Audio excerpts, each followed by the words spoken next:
All right, back with you on the Bronx Buzz. So much fun to talk to Camille. She's great. She's a tremendous reporter. Make sure you read her and all of our colleagues in the Bronx Times.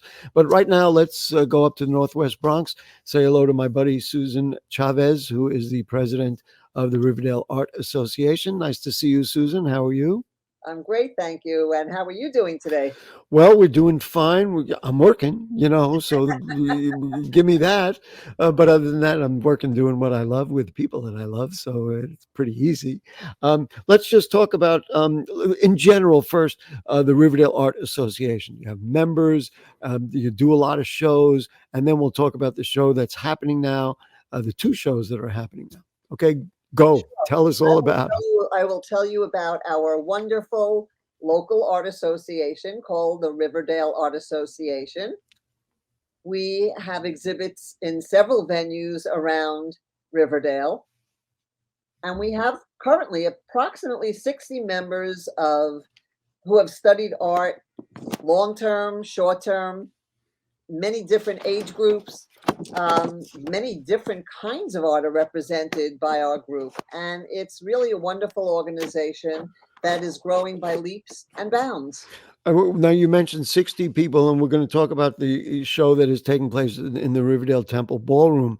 But how many members in general? That would be the first part of my question. And the second part is, the way you said it, some people have studied art, some people have not. Can I assume if you want to participate, the Riverdale Art Association says, yes, come on in? Oh, I'm glad you asked. Well, that's what I'm here for. Okay. Well, we have now instituted a minimum age of 18. If Uh-huh. you're over Okay. 18, That's you're welcome fair. to join Uh-huh. us. We have members who love art and are not artists themselves, but they like to support the art community. So we Mhm. have some of those members. We have members who have studied art for their lifetimes and continue to study. We have artists who are new to the game, some not formally trained, who are dabblers, shall we say, who have grown over time. And especially with the pandemic having set in, many discovered they had art interests, art abilities that they didn't know they had before. And let me just add, or they also felt that with everything closed down, they needed a way to express themselves. They needed to And see art their is vision. wonderful. Well, Art is wonderful. that's Great why it therapy. exists, of course. Yeah. It's So when you say grown now, can we give it a number of how many members, or well, it's we have currently, I think, just under 60 or approximately 60 members that are participating as they choose in our different exhibits. For right? instance, the prior exhibit we had at the Riverdale Temple, we had over 90 works from 30 different artists. The show that followed that, the one that's up currently, has fewer pieces. We asked for fewer pieces per artist. We have about 20 artists who chose Right. to participate. As you know, I was at that first the previous one. I haven't seen this one yet, and it was incredibly well attended. It was incredibly enthusiastically well attended, and I thought there, even you could see the difference between artists who are real artists, like for example, Daniel Halbin's painting is right behind me. I mean, that's what it looks like. You could see all that stuff, but um, there were also you could see the expression of people of regular folks who just want to express, whether it be about their surroundings or about pictures of people or fantasy stuff, that kind of thing. So I have to tell you, I really was quite impressed and quite pleased because it was a vision of the Bronx. That's what it's for. So tell us a little bit about Reflections and what people will see if they come to the Riverdale Temple Ballroom. Sure. Well, let me just say this about our exhibits. We generally put out a theme for each exhibit that we Uh, have in Riverdale. So we chose the theme Reflections, which we left to the artists to determine how they interpreted that theme. Some took it quite literally, some took it as a mental looking, I reflecting. see. Like reflect. Yes, I get Well, it. reflecting on circumstances now, social issues, climate issues. So we give them an open-ended theme and they interpret it as they wish with whatever medium they happen to be using. Now, you asked me what kinds of work they will see. We Yes. have photography, acrylic painting, monoprints, watercolor, oil paintings, mixed media.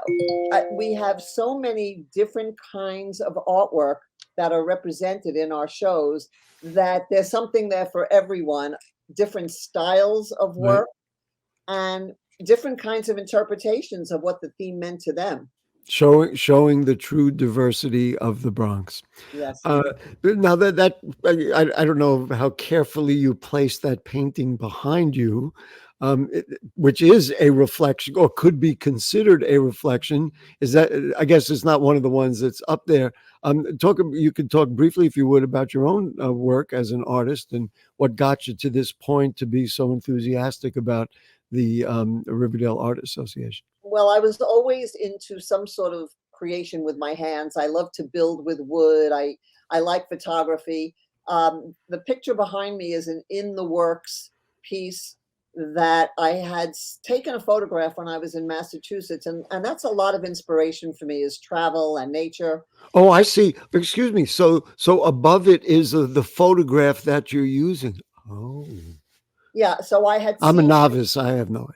I had seen this image and it just appealed to me. It spoke to me, and I said I want to put that on a canvas. And my work, my preference is oil paint, but I no longer have a studio access and I don't do oil painting inside because I understand it's very toxic. So the weather's got to cooperate. And it seems that since I took that photograph, the weather did not cooperate. There When you I go. wanted to paint, it was windy, it was cold, it was So what is that? If I could see, is that watercolor from here? this. Well, so that's the story. So I Oh, couldn't do it in oil. And I was sitting here at night and I said, I really want to work on that painting I started. Maybe I'll do it in acrylic, but I just didn't feel like oh, squeezing my acrylics out. So I said, you know what?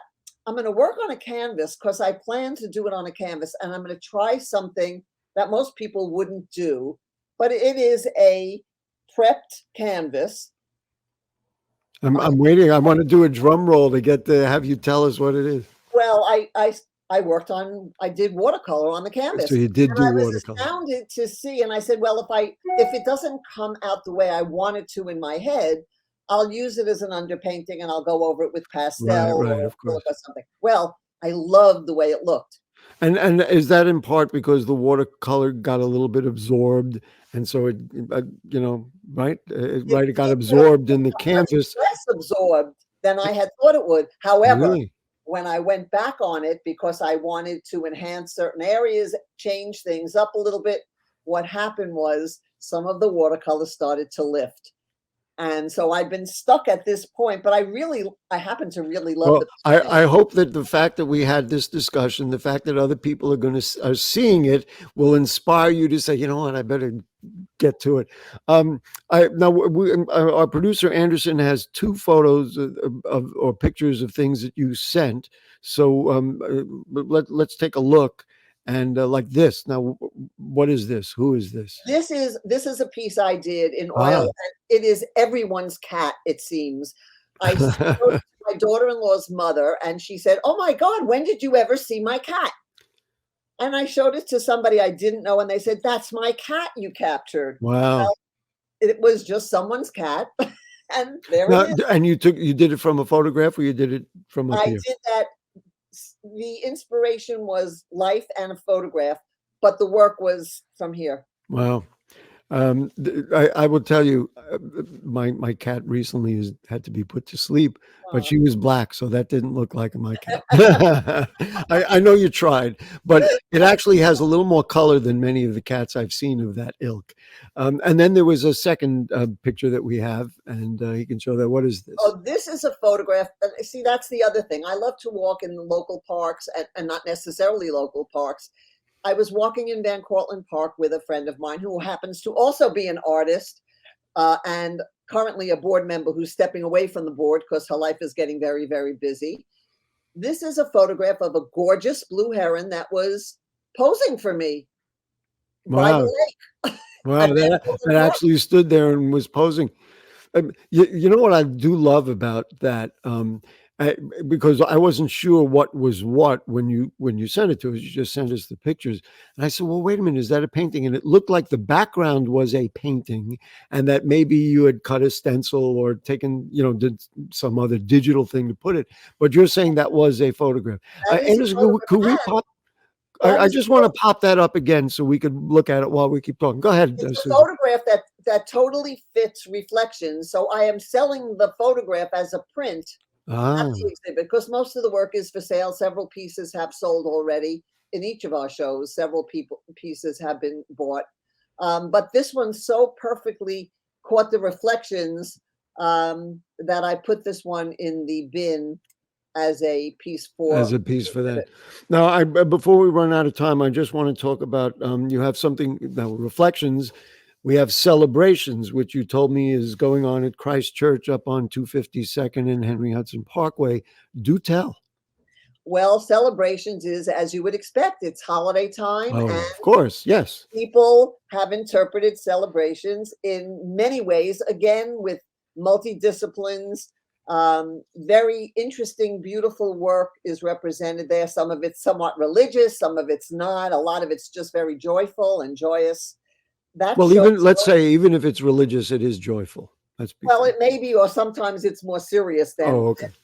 than uplifting and gay. Right. Right. Okay. So that show will be up till January 5th, and you can access that show any Monday through Friday between 10 and 12 o'clock. You can go in and And pop in there. So let's do that. That's through January 5th at Christ Church, 252nd and Henry Hudson Parkway. And that is, what'd you say, Monday through Thursday? Friday, Monday through Friday from 10 to 12. Otherwise, you might be able to make a special arrangement, but they use that church for many other activities. Yes, I'm sure.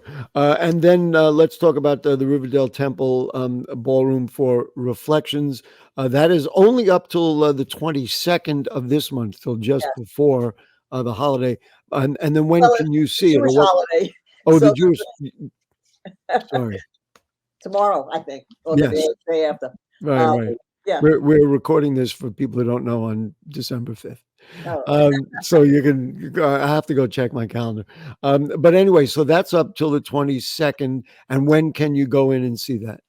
that usually you have to make an arrangement because of what's going on in the Middle East. They're more cautious about allowing people in unescorted. That makes unfortunate sense. I mean, Yeah, I'm so they sorry need for to have all security reasons. there. Yeah. Yeah. And so we have had to curb the hours and the times, but an arrangement can be made, and we're trying to get a member of the organization to be there in the afternoon when their children's school lets out to take somebody in who wants to Right. see the Or exhibit. listen, for me, the kids, man, bring the kids in. Yeah.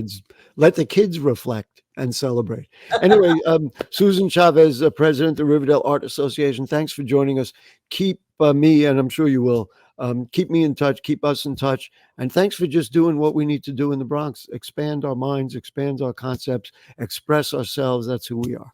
And thank you for the opportunity. Have Oh, a of course. happy holiday, Yes, healthy you and too. safe. Oh, that's peaceful. I had to add that. I'm sorry. Anyway, so thank you so much, Susan, and that will do it for the Bronx Buzz for this evening. Thanks to Camille from the Bronx Times. Thanks to Susan from the Riverdale Art Association. Thanks to you. Happy holidays, everybody, and I mean that about peace. And if the curtain don't fall and the creek don't rise, we'll be back next week. Good night.